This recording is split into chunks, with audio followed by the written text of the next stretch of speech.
Hey math fans, Alex here, and welcome to some Chapter 3 review. Just a reminder that the 1* problems are fairly straightforward from the definitions or the book. The 2* problems require a bit of machinery, and the 3* problems, I believe there's only one of them this chapter that I denoted, are pretty complicated, and I think I'm going to go through that one. So, question 4. Prove that if the probability of A equals the probability of B, both are 2/3, then the conditional probability of A given B has to be bigger than or equal to 1/2. Okay, so sometimes I actually find it better to start with what we're trying to prove and work backwards. So if the probability, we're trying to show the probability of A given B is greater than or equal to 1/2, we don't know whether this is true or not, but what we do know is that the conditional probability is the probability of A intersect B, all divided by the probability of B. And remember, we're given that the probability of B is equal to 2/3. So the probability of A intersect B divided by 2/3, we're trying to figure out if that's bigger than or equal to 1/2. Okay, and then I'm going to multiply both sides by 2/3 and see what happens. On the right-hand side, the 2's cancel. On the left-hand side, we get that the probability of A intersect B is bigger than or equal to 1/3. Again, we don't know that. We're trying to prove to see if that's even true. And if we can show that that's true, then it's pretty straightforward from there.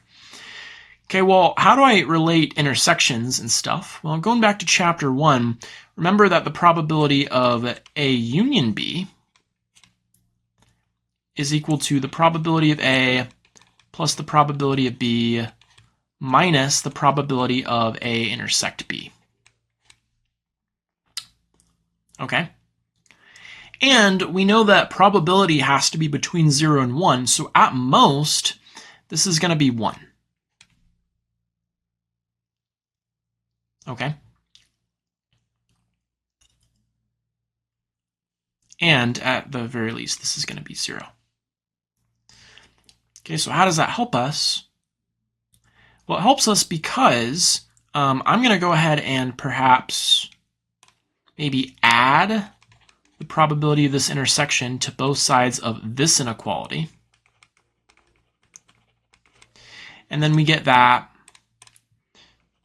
probability of A intersect B has to be less than or equal to the probability of A plus the probability of B, which is 2/3 plus 2/3, which is 4/3.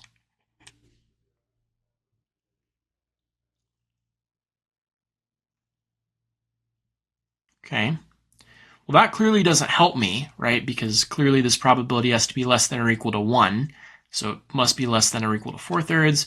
Okay, so what I just did wasn't really particularly helpful. Okay, so let's try the other way. Let's instead try maybe adding this to both sides of this inequality. Okay, and then we get probability of A plus the probability of B has to be less than or equal to 1 plus the probability of A intersect B. But then by subtracting 1 from both sides and going ahead and plugging in for probability of A and probability of B, we get that the probability of the intersection has to be bigger than or equal to 2/3 plus 2/3 minus 1, which I'm going to write as 3/3. Okay, but that's 1/3. Okay, so we show that the probability of A intersect B is bigger than or equal to 1/3. And from there, now we can actually complete the problem, right? So all of this is, I guess, considered scratch work since we're technically asked to prove something. Okay, but this is just a result that you can now use. Okay, so I guess, we can start off the proof right here by noting that this condition is always satisfied, and all we did was added something to both sides of an inequality, which is allowed. We manipulated this, and we got this result. Okay, I might put this in brackets. Okay, so now probability of A given B, we're trying to show that that's bigger than or equal to 1/2. Okay, but that's the probability of A intersect B divided by the probability of B. Okay, but the probability of A intersect B has to be bigger than or equal to 1/3. So this is bigger than or equal to 1/3 divided by 2/3, which, when the 3's cancel, is bigger than or equal to 1/2, which is what we were trying to prove. Let's move on to the next one. All right, so problem number 8 says, consider n urns. This is a common occurrence in probability to consider n urns. Okay, each containing W white balls and B black balls. A ball is drawn at random from the first urn and placed in the second urn. And then a ball is drawn from the second urn and etc., all the way up until the nth urn. And we want to figure out, in this last urn, when we draw a ball, what's the probability of it being white? Well, this is clearly a complicated problem because each subsequent urn, whether it's the second urn or the third urn or the nth urn, is going to rely on everything that happened previous to it. Okay, so we're actually going to kind of use induction.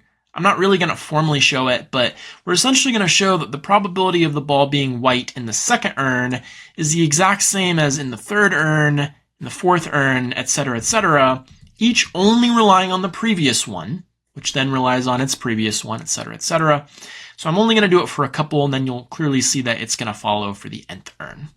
Okay, so what I'm going to do is, let's go ahead and say that a ball is drawn from, we'll say, the kth urn. Well, not the kth urn, maybe the k minus 1th urn.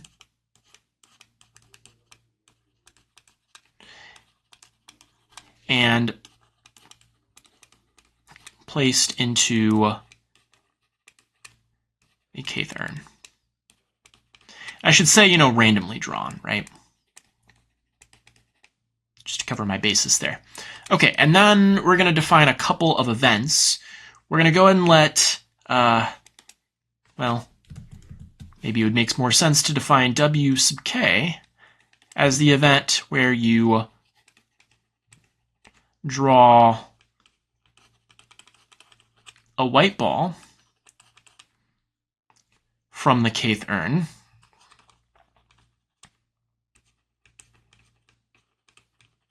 And we'll define similarly B sub k as drawing a black ball.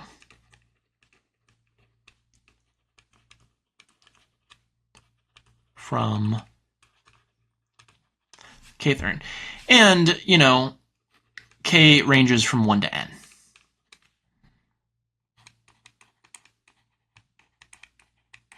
Okay, so now what are we trying to show here? We want to find, so we want to find the probability of W sub n. But I actually argue that the probability of W sub k is just always going to be the same.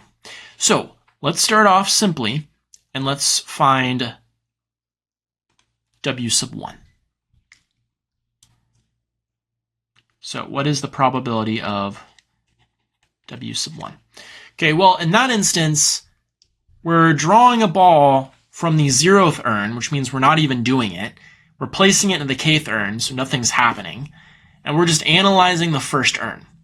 Well, in the first urn, what's the probability of drawing a white ball? Well, probability is the number of ways something happens divided by the total number of outcomes. There are W white balls, and there's a total of W plus B balls in the urn to choose from. So that's the probability of drawing the white ball from urn 1.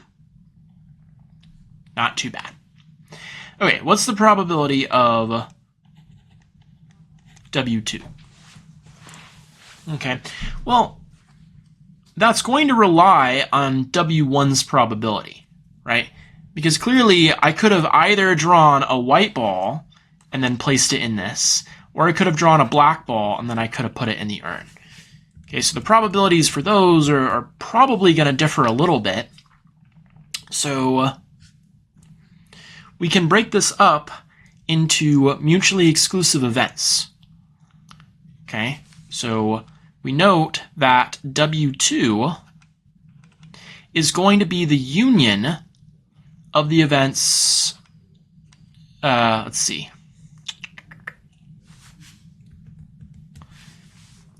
Let's do W2 intersect W1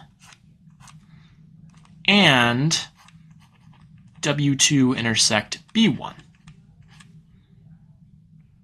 Right? Because either you drew a white ball from the previous urn or you drew a black ball from the previous urn.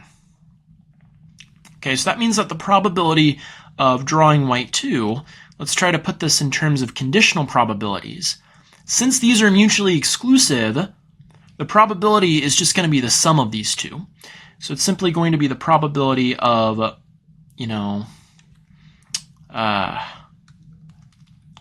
W2 intersect W1 plus the probability of W2 intersect B1.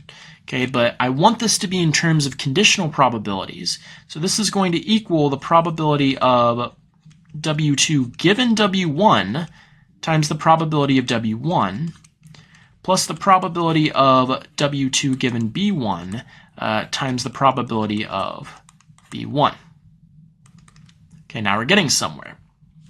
After you draw a white ball from urn 1 and place it in urn 2, what's the probability of drawing a white ball?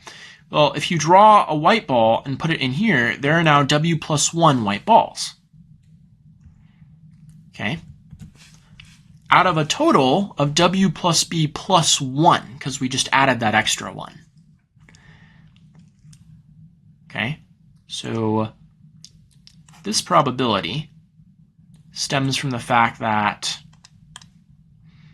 we're taking,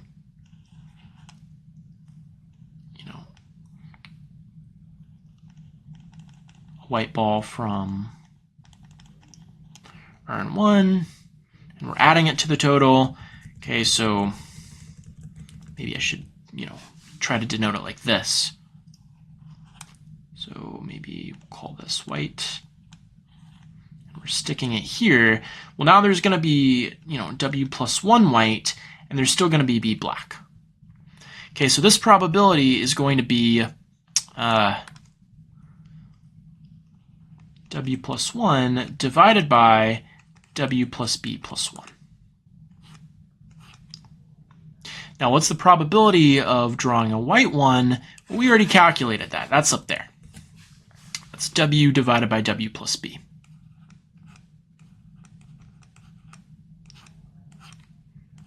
Plus probability of drawing a white ball in urn 2 given that you drew a black ball.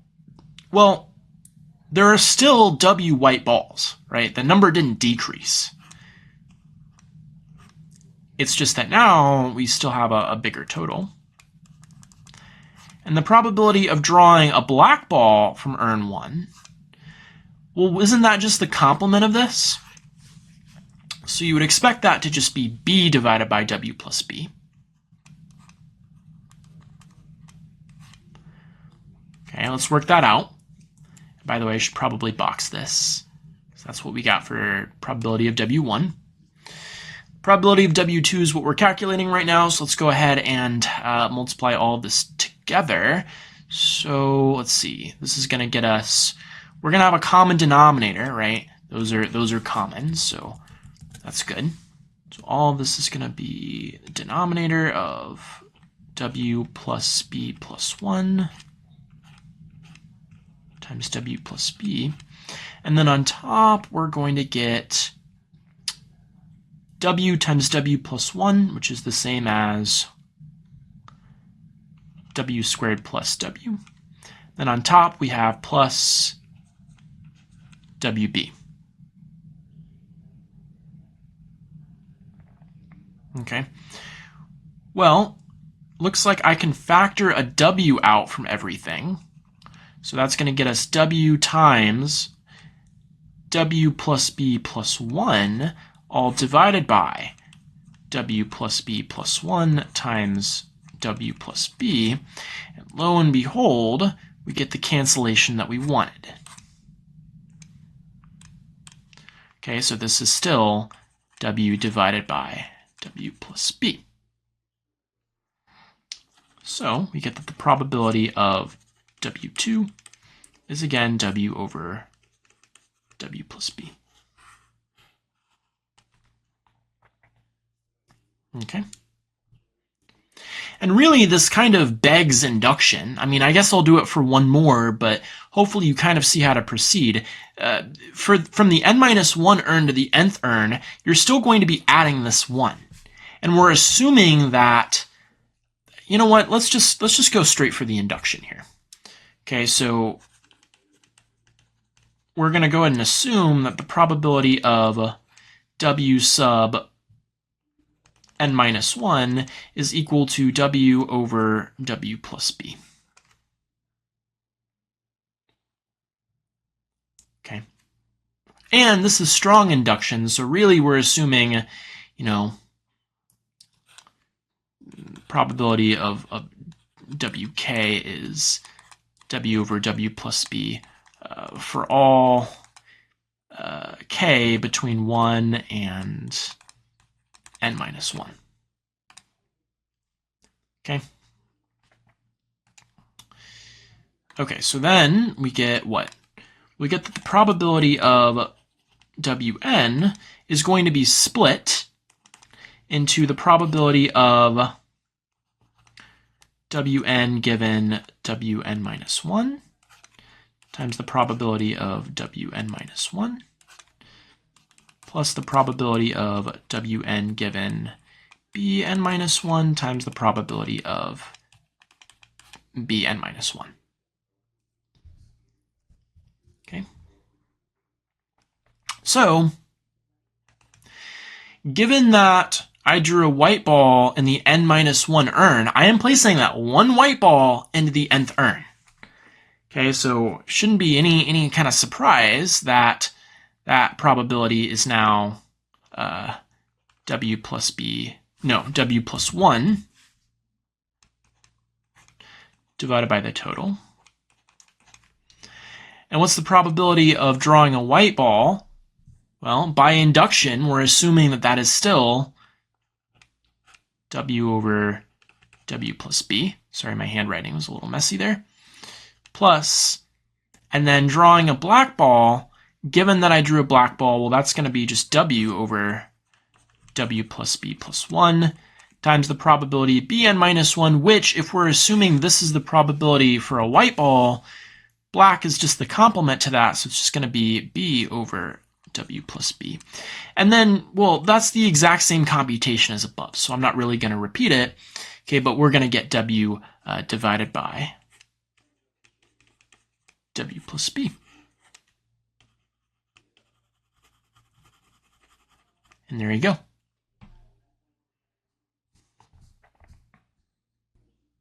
Okay, so problem 12 says that one urn, another urn problem. I'm getting tired of saying urn. Okay, anyway, W1 white balls, B1 black balls in the first urn. And then in the second urn, we have W2 white balls and B2 black balls.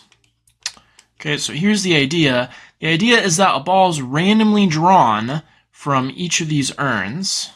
So each of these urns is going to contribute a ball. And we, of course, don't know what those balls are, but after doing that, then you randomly draw one of these two balls. So I guess like... And we want to know the probability that this ball is white. So that's the idea. A little bit of a convoluted setup, but not too bad when you get going. So I'm going to go ahead and define the event A as drawing a white ball from the 2. Hopefully you know what I mean by from the two. I mean, from these two that were randomly drawn from the two urns. Maybe I could be a little bit more specific. So we'll let the event A be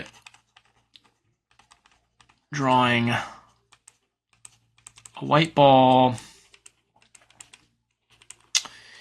let's say from the two representatives, right? From urn 1 and urn... I keep thinking they're competing against each other. Representatives. Okay, and then we need a bunch of mutually exclusive events, because that's just kind of what we do. So I'd like to argue that 4 mutually exclusive events might happen at this stage. Because at this stage, we are either going to have white, white, white, black, black, white, or black, black, and that's it. So I argue that actually makes up a pair of mutually exclusive events. So we're going to go ahead and let B1... Well, so possibly think about, mutually exclusive is going to be, either white, white, white, black, black, white, black, black. So let's do that. So if A is drawing a white ball from the two representatives, then we'll go ahead and say from the two representatives, we'll go ahead and say B1 is we'll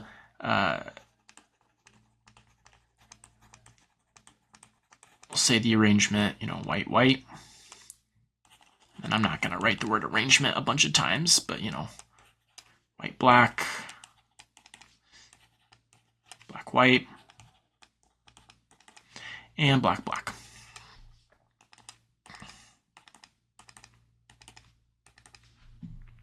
Okay, so now let's just do this. The probability of A is given by, let's see, the probability of A given B1 times the probability of B1 plus the probability of A given B2 times the probability of B2 plus the probability of A given B3 times the probability of B3 and the probability of A given B4 times the probability of B4. That formula is really powerful, by the way, considering we pretty much exclusively just used this one for the past couple problems. All right, so let's think this through for a second. So what is the probability of getting a white ball given that the arrangement is white-white? Clearly that's just 1. How about in this arrangement, what's the probability of drawing a white one? Well, it's 1/2. Similarly for B3. And for B4, the probability is 0. Okay, so the tricky part is just figuring out the probability of B1, B2, and B3, but it's actually not that bad. I'll do one of them. So the probability of B1. How can B1 happen? Well, an arrangement of white-white will happen whenever you draw a white ball from this urn and a white ball from this urn. Okay, so I guess, really should write it as an intersection. So that's a probability of, white from urn 1 and a white from urn 2. But these are independent events. The urns are separate. They are not communicating with each other in any way. That'd be weird. Rick and Morty episode. Just kidding. But that's going to be the probability of drawing a white from urn 1. And then remember, independence says that you can just multiply the probabilities together. So this is times the probability of drawing a white from urn 2. And those are easy enough to calculate. White from urn 1 is just going to be, we kind of did this in the previous problem, number of white divided by the total. So that's going to be W1 divided by the total W1 plus B1 times W2 divided by the total W2 plus B2. So that's the probability of B1. And it's not too complicated to get the other ones either. I'm just going to skip all this other steps. So B2 is white-black. Okay, so it's going to be the probability of getting a white times the probability of getting a black. And probability of B3 is black, which is B1, times white, which is W1.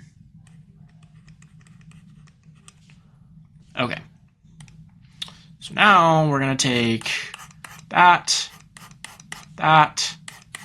and that, and basically just plug it in there, there, and there. And we don't need B4. Who cares? Because it's 0 anyway. Okay, well, let's do that perhaps in, well, maybe I could do this, and then let's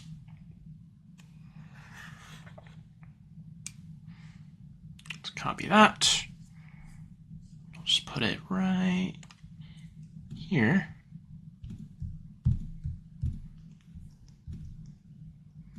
Great. And then we can just copy.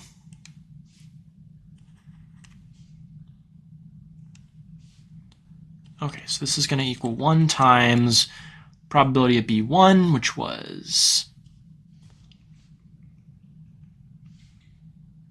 I really don't feel like writing it down.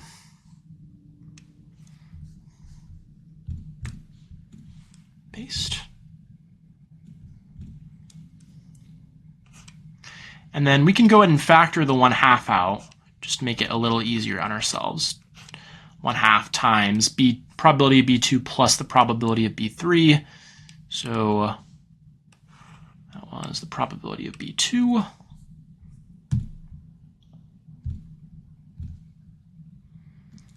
Plus probability of B3.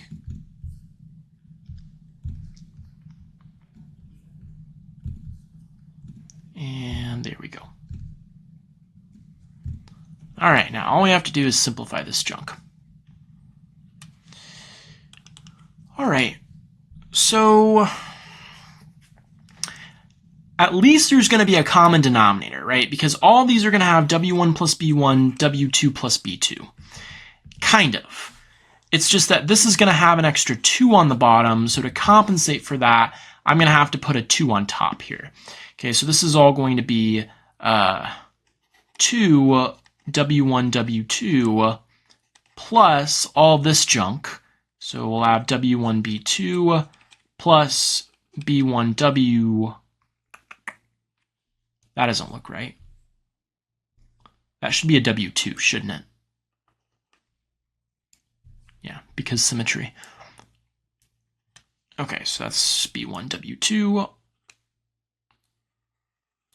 all divided by 2 times W1 plus B1, W2 plus B2.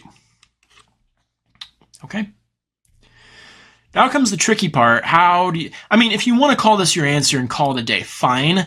But how do we get this to look a little bit cleaner? I'm actually going to take this W1, W2, this 2 times W1, W2, and we're actually going to make it look a little different. Okay, so I'm actually going to break this up into, let's see, we're going to break it up into W1, W2 plus W1, W2 plus W1, B2 plus B1, W2,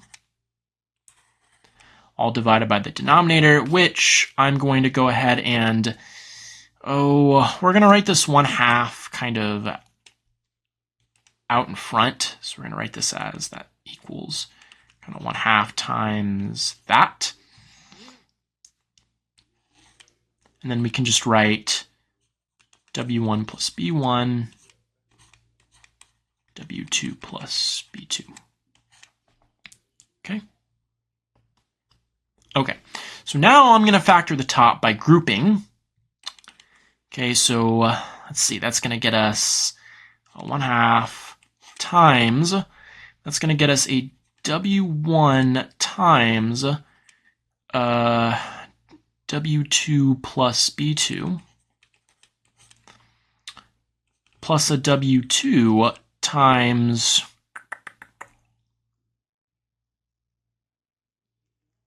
a W1 plus B1, right, all divided by W1 plus B1 times W2 plus B2. Okay. But then from here, that's going to be, let's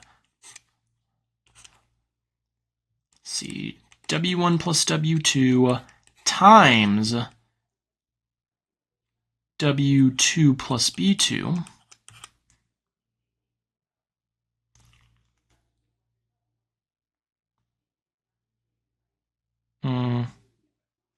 Actually, no, it's not.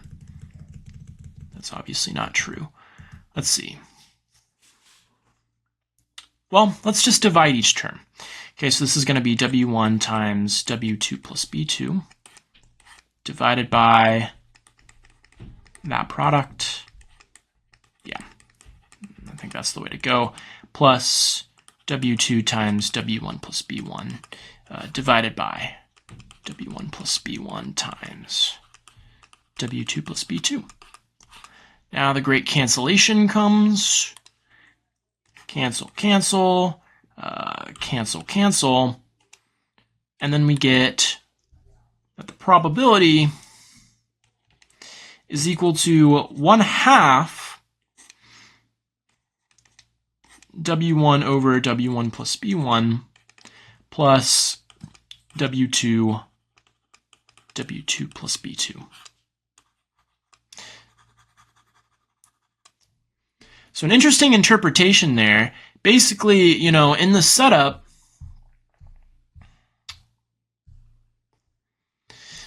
it's kind of the probability of drawing white would be 1/2 the probability of drawing white here plus 1/2 probability of drawing white here.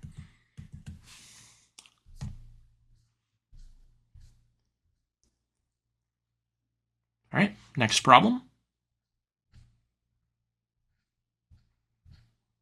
All right, so it says 9 out of 10 urns contain 2 white balls and 2 black balls, and then the other urn contains 5 white balls and 1 black ball. Okay, so let's see if I can kind of denote this. Okay, so this is going to be, you know, the first urn, second urn, all the way up to the 9th urn. 10th urn is going to be a little different. Okay, so 2 white, 2 black, and then the last one is going to be 5 white and 1 black. A ball is drawn from a randomly chosen urn, and it turns out to be white. So we're given that information, so that's conditional probability. We want to know the probability that the ball came from the urn containing the 5 white balls. Okay, so naturally, you might expect if you draw a ball and it's white, it's more likely than not it probably came from the 10th one just because there's a higher white to black ratio there. Okay, so to prove this, we're actually going to derive something called Bayes' rule, which I didn't really derive in the lecture because I thought this would be a good place for it. But here's the idea. So given B1 through Bn all mutually exclusive events,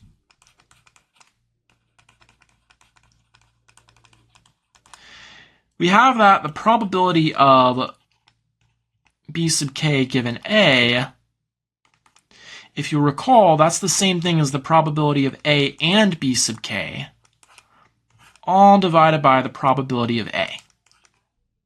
Okay? But the intersection of two events can also be written as a conditional probability. And in fact, I can swap this. Okay, so I can write this as the probability of now A given B sub k, which is a very powerful thing to do, times the probability of B sub k, all divided by the probability of A. Okay, but the probability of A, according to the law of total probability, I can write it as the sum of all these conditional probabilities of all these mutually exclusive events, and I get that this is basically equal to the probability of A given B sub k times the probability of B sub k, all divided by the sum from k equals 1 to n of the exact same thing.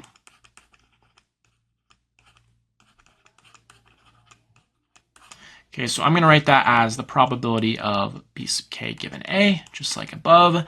And I'm going to go ahead and box this for, I'll highlight it.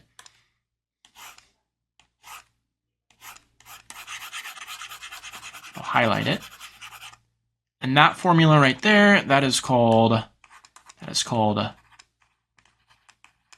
Bayes' formula. Bayes was a pioneer in statistics. So we name it after him, and there's a whole branch of statistics called Bayesian statistics that he helped out with. So we're going to use that in this problem. So let's go ahead and kind of set it up. So what are we trying to find? What's the probability that the ball came from the urn containing the 5 white balls? Okay, so we want the probability that it came from this urn given that it was white. Okay, so we should probably define an event that a drawn ball is white. So we're going to let A be the event where the drawn ball is white. And then we are going to have 10 mutually exclusive events. We're going to have B1 be an urn that has 2 white and 2 black.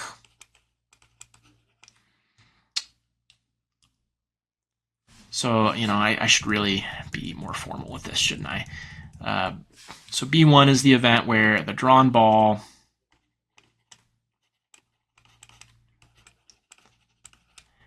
came from the first urn containing 2 white and 2 black balls. This is going to repeat, and I am not writing out all B9, but you kind of understand the idea. Okay, 9th urn. And then B10 be the exact same thing, but it's going to be the 10th urn containing 5 white and 1 black. Okay, so all that being said and done, there's probably notationally simpler way of doing this. This is just the first thing that popped into my head, but we're trying to find, so we need to find the probability of it coming from urn 10, given that the ball was white. Okay, so I'm going to do the rest in red. Okay, so the probability of B10 given A, well, we're going to use Bayes' rule. We can just swap the two. Right, so just to remind you, B sub k given A is the same as the probability of A given B sub k times probability of B sub k, all divided by this law of total probability right here. Okay, so I'm just going to use that. Okay, so this is going to be the probability of A given B sub k, B sub 10, excuse me, we actually know what k is, times the probability of B sub 10, all divided by the probability of A, which can be written as the sum from k equals 1 to 10 of the probability of A given B sub k times the probability of B sub k. All right, so all we have to do is kind of evaluate that. Because usually one conditional probability is easier to find than the other. That's what you use, okay? All right. What's the probability of drawing a white ball given that it came from urn 10? Well, that's a piece of cake, right? If it came from urn 10, it's going to be 5 divided by the total of 6.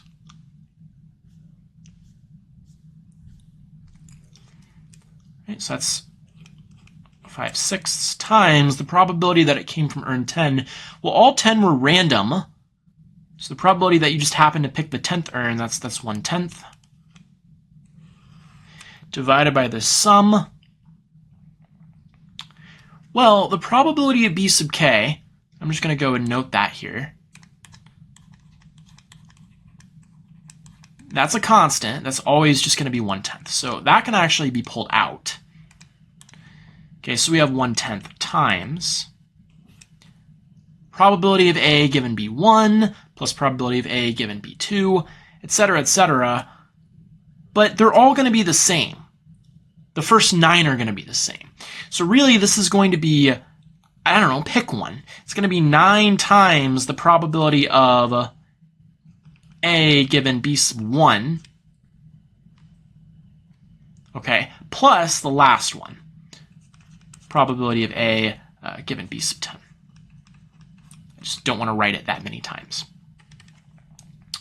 Okay, so that's going to be 5/6 times 1/10 divided by 1/10 times 9 times, and then what's the probability of A given B sub 1? Well, if it's 2 white, 2 black, the probability of drawing a white is just 1/2.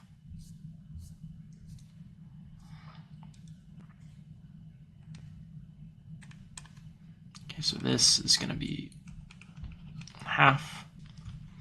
So, plus probability of A given B sub 10, but we already calculated that above to be 5/6. Okay, so this looks pretty messy. I love fractions so much. Just kidding. So yeah, the 1/10s are going to cancel. Geez, I hope this comes out right. And then we get what? We get 5/6 divided by 9/2 plus 5/6. Okay, but 9/2 is the same as 27/6.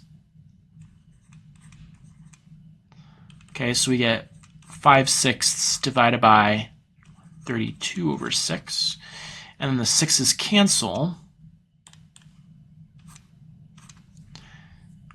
And then we get that the probability should be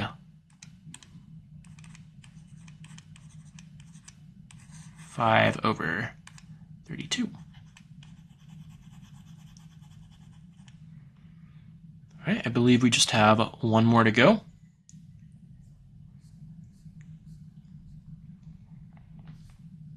All right, here's our last problem for the evening. It says an urn contains W white balls, B black balls, and R red balls. And we're trying to find the probability of a white ball being drawn before a black ball if part A, each ball is replaced after being drawn, and part B, you're sampling essentially without replacement. Okay, so there's a really, really straightforward, intuitive way of just getting the answer and thinking about it. But let's prove it the less straightforward way and the more rigorous way.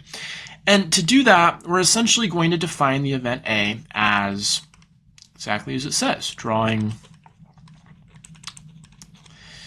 a white ball before a black ball. In either case, part A or part B, we're going to define it kind of the same way. Now, in part A, each ball being replaced after being drawn means that potentially there are infinitely many mutually exclusive events that could happen because if you start drawing balls, the only way to prolong drawing a white or a black is to just keep drawing reds and replacing them. Okay, so I'm going to go ahead and define, and this is where part A is going to come in. So part A. Now we're going to go ahead and define, B sub 1 as drawing a red, drawing one red, and then a white. We're going to define B2 similarly as drawing two red, and then a white. And so on and so forth. And, you know, BK is going to be drawing... And of course, when I say this, I mean you're drawing a red ball, then you're putting it back. Then you're drawing another red ball, then you're putting it back. Okay, so drawing K red, and then a white. Okay, so I suppose you could have just drawn a white one immediately. I guess that's an option too. So I should probably say B0 is just... Well, no, I'm not going to do that.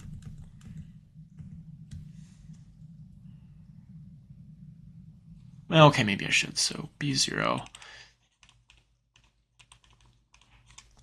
drawing a white as the first ball.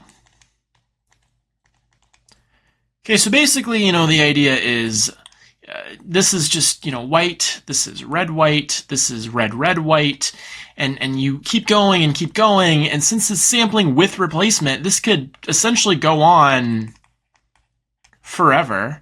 So this is K of them. So we're going to have infinitely many mutually exclusive events, and what are those going to look like? Well, the event A is essentially going to be either A intersect with B0, union A intersect with B1, union, and this is just going to go on forever. Or in other words, this is going to be the infinite union, where K is just going to equal 0 to infinity of A intersect with BK. And these are all going to be mutually exclusive.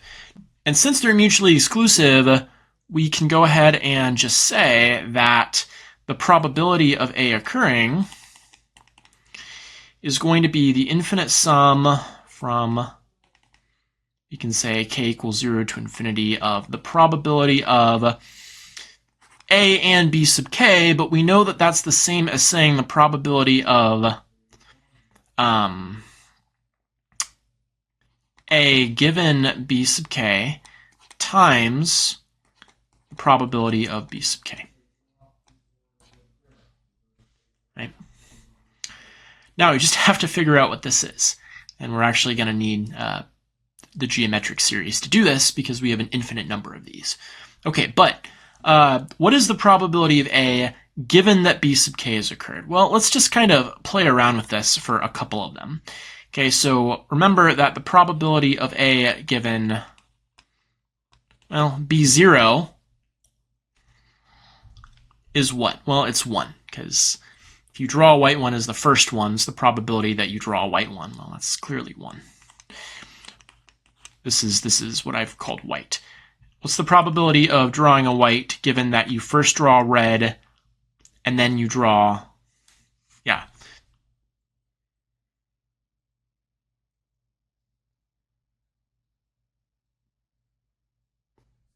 Right, that's still 1. And in fact, all of these are going to be 1. Okay, so we essentially just kind of, you know, replace this with 1.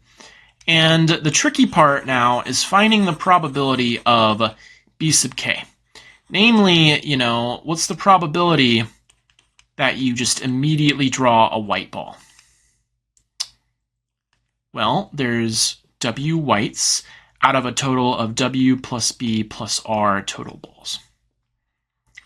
Now the probability of B1, again, we're sampling with replacement. So what's the probability of getting a so-called red ball first and then a white ball? Well, that's just the probability of drawing a red ball and then probability of drawing a white ball. And since those are independent because we're sampling with replacement, that's just going to be a red ball times a white ball. Okay, or this is going to equal RW divided by W plus B plus R squared. Likewise, the probability of B2 is going to be R squared W divided by W plus B plus R cubed. Okay, and so on and so forth, and you can kind of sense the pattern here. Okay, but you'll notice that, I'm trying to think. Right, so the probability of BK is then going to be R to the K W divided by W plus B plus R to the K plus 1 power. Okay. Okay, so how do we evaluate this sum now? This is kind of some scratch work, but how do we actually get to evaluate this sum? Okay, so we have this pattern of the probability of B0 equaling W divided by W plus B plus R. B1 is R times W divided by that squared. B2 is R squared W divided by it cubed, and so on and so forth. So what we can do is we notice that all of them have a W in common, and all of them also have a W plus B plus R in common. They have at least one of them in common. So we can go ahead and pull that out, and we get that this sum should first pull out the W over W plus B plus R. And then we have the sum from k equals 0 to infinity of, and then this is going to be R to the K divided by W plus B plus R to the K, right? Because if this is to the K plus 1 and we pull 1 out, well, then we're left with K. All right, and that's going to be pretty significant for us because we're going to recall an important fact about the geometric series. Namely, that if we have a number in absolute value that's less than 1, then we know that the sum from k equals 0 to infinity of that number to the k, well, that's simply going to be 1 over 1 minus x. And we have that this guy can be written as this number raised to the k. So that's going to be the idea. Okay, let's go ahead and do that. Okay, so we have that the probability of A is going to equal W divided by W plus B plus R times the sum from k equals 0 to infinity of, and then this is going to be R divided by W plus B plus R, all raised to the k. Now this is the perfect candidate for the geometric series because this quantity is clearly less than 1. You're taking the number of red balls divided by something clearly greater than the number of red balls. Okay, so we can just go ahead and use the geometric series on this. And then we get W over W plus B plus R times, and this is going to evaluate to 1 over 1 minus R over W plus B plus R. Okay, but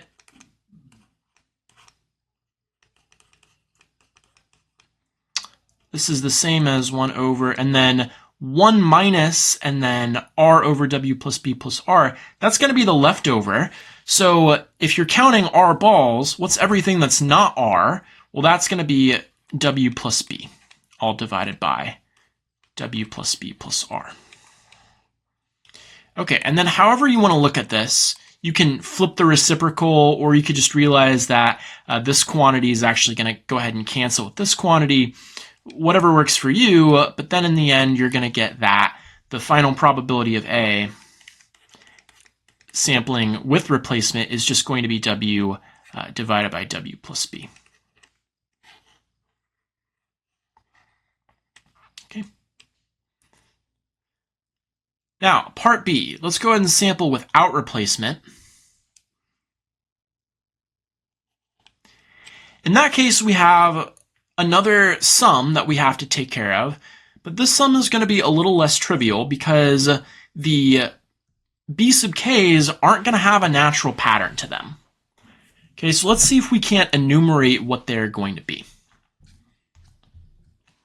Okay, so again, we're going to have that the probability of A is going to be equal to the sum from k equals 0, but this time it's going to be from k equals 0 to r of probability of the b sub k's. Why are there only r this time? Well, if you go up, if we're not replacing any balls, then at worst, okay, so this whole trial ends, and the probability is definitely determined as soon as I draw a white or a black. Because then it either did happen or it didn't happen, and then we can figure that out. But at worst, I'm going to be drawing r red balls before finally the next time I have to draw either a white or a black. Okay. Okay, so this is essentially drawing white first. This is drawing one red first. This is drawing two red. At worst, you can draw r reds before then drawing a white. Right, so that's why I'm summing from k equals 0 to r.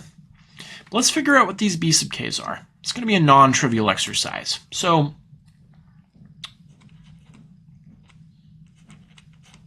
probability of b sub 0, well, that's going to be the same, right? That's still going to be w over w plus b plus r. But then the probability of b sub 1, that's what I've designated, you know. So if this was just drawing a white, and then this is red-white, well, now the probability is going to change a little bit because first we have the probability of drawing a red, which is r divided by w plus b plus r. And now we've changed the pool because now there's one less ball to choose from. So the probability of drawing a white is still going to be w whites, but now divided by w plus b plus r minus 1. Okay, so I want you to be paying attention to this quantity and how it's essentially going to be decreasing. Okay, and you know, I'm going to simplify this a little bit. So this is just going to be, you know, rw divided by w plus b plus r times w plus b plus r minus 1.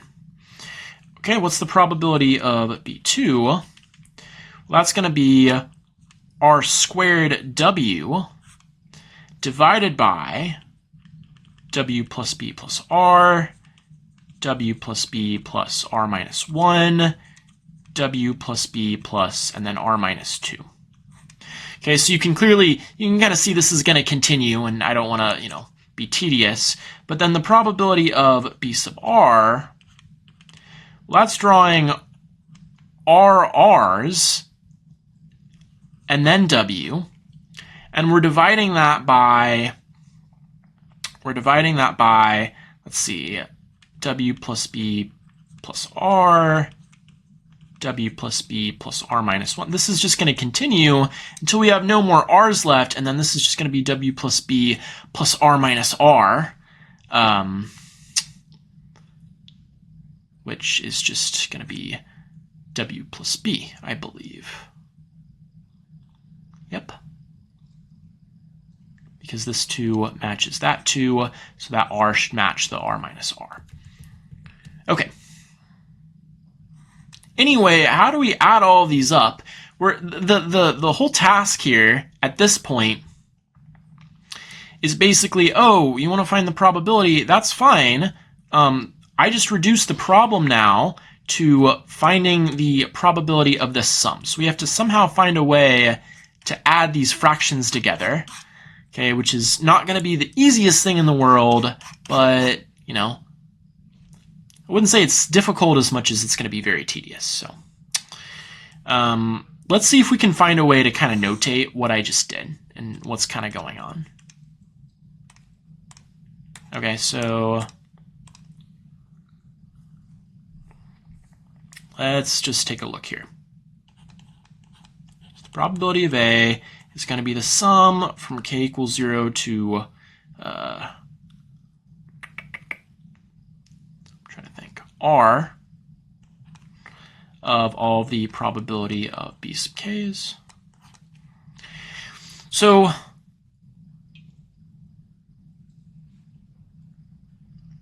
what I notice is all of these are going to have a W in common. And all of these are actually going to have a W plus B plus R in common.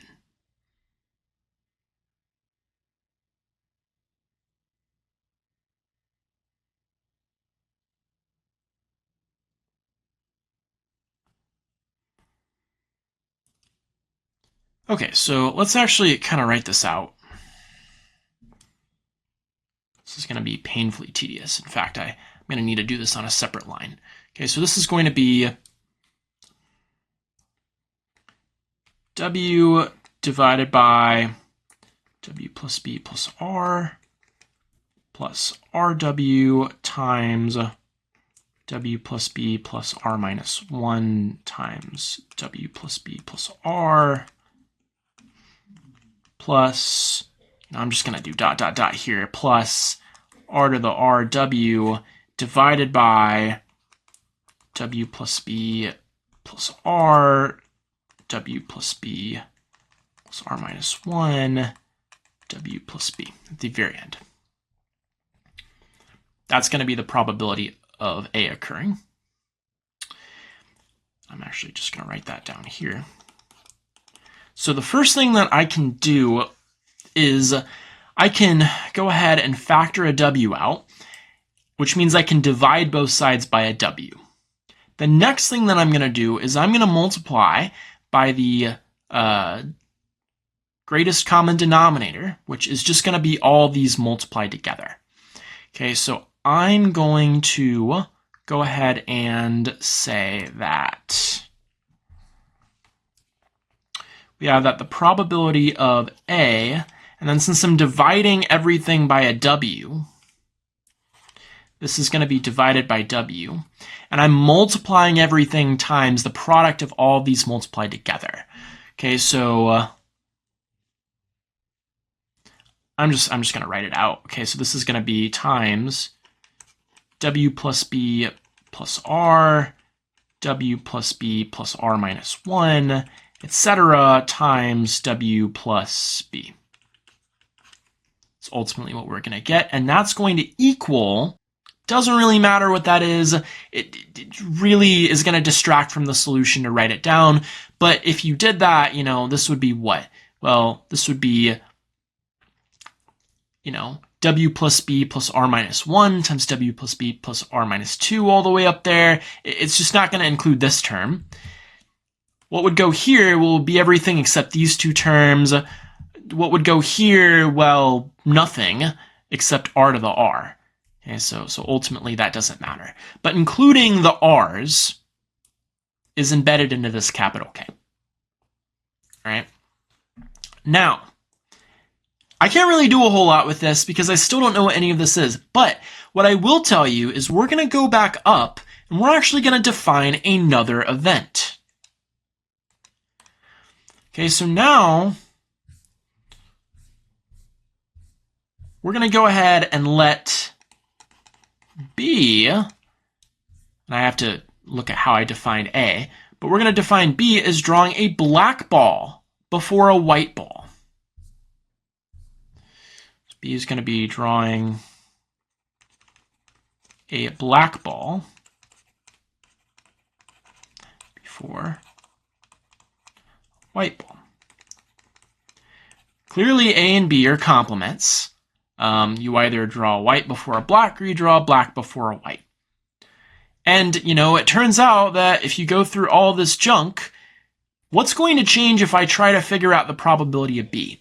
Well, the only thing that's going to change is W's are going to be replaced with B's, and B's are going to be replaced with W's. Okay, so it's symmetric in that regard. So I'm just going to take this final form right here, and I'm just going to do the same thing. So the probability of B, on the other hand, I'm going to be dividing that by a lowercase b, and I'm going to have the same messy product. The reason it's the same is W and B are interchangeable, and they're commutative. Addition is commutative here. And I'm going to multiply that by all of these multiplied together. That's still going to equal K. Why is it still going to equal K? Because if you scroll back up here, the only thing that K involves is taking this greatest common denominator, which just involves B's and W's being switched, and it's symmetric that way, multiplied by various powers of R, which is not a B or a W, and it's going to be the same for the probability of B, and neglecting some of these terms. That's it. So the K value is going to be the exact same. Now comes the interesting part. Now what I'm going to do is I'm going to flat out divide both of these expressions. Okay. So maybe I'll call this star, and I'll call this double star. And since those are both true, that means that I can clearly take star divided by double star, and that's going to be valid. And we get what? Well, that's going to cancel. The K's are going to reduce down to 1. And then I get probability of A divided by W divided by the probability of B divided by B, little b. That's going to equal 1. Or, expressed another way, that's going to imply that the probability of A divided by the probability of B times B over W equals 1. Or I'm going to multiply both sides by the reciprocal of this to get that the ratio of the probabilities here equals little w over little b. Okay, so all of that I've done has been derived from the information that I got from this problem. Now everything that I'm going to do from this point forward has nothing to do with this problem, and this is just general math stuff. Okay, we know that A and B are complementary, so that means that the probability of A plus the probability of B is equal to 1. Now what I'm going to do is I'm going to divide everything by the probability of A. So I'm going to divide this by the probability of A, this by the probability of A, and this by the probability of A. Okay, and that's going to get me 1 plus, now what's the probability of B divided by the probability of A? That's the reciprocal of this, which is little b over little w. And that equals 1 divided by the probability of A. Okay, but if that's true, then this is going to give us that w plus b over w equals the reciprocal of the probability of A, which means that the probability of A is going to equal w divided by w plus b. Now, we are done, but I want us to think about this answer for a second, because isn't that probability just the same as ignoring all of the red balls and just looking at the probability that the first ball that you draw is a white ball? Because it is. And in fact, when you draw with or without replacement, it doesn't matter, but what I want you to think about is, do the red balls even matter? Because listen, drawing a white or a black is inevitable. I could draw, with replacement, 1,000,000 red balls, but eventually all of those don't matter, and I'm eventually going to come to the crux where I either draw a white or a black. So you can kind of think of each trial as being memoryless in the sense that the R's don't matter, and out of the ones that do, the probability is just going to be W divided by W plus B. Okay? Hope that helped.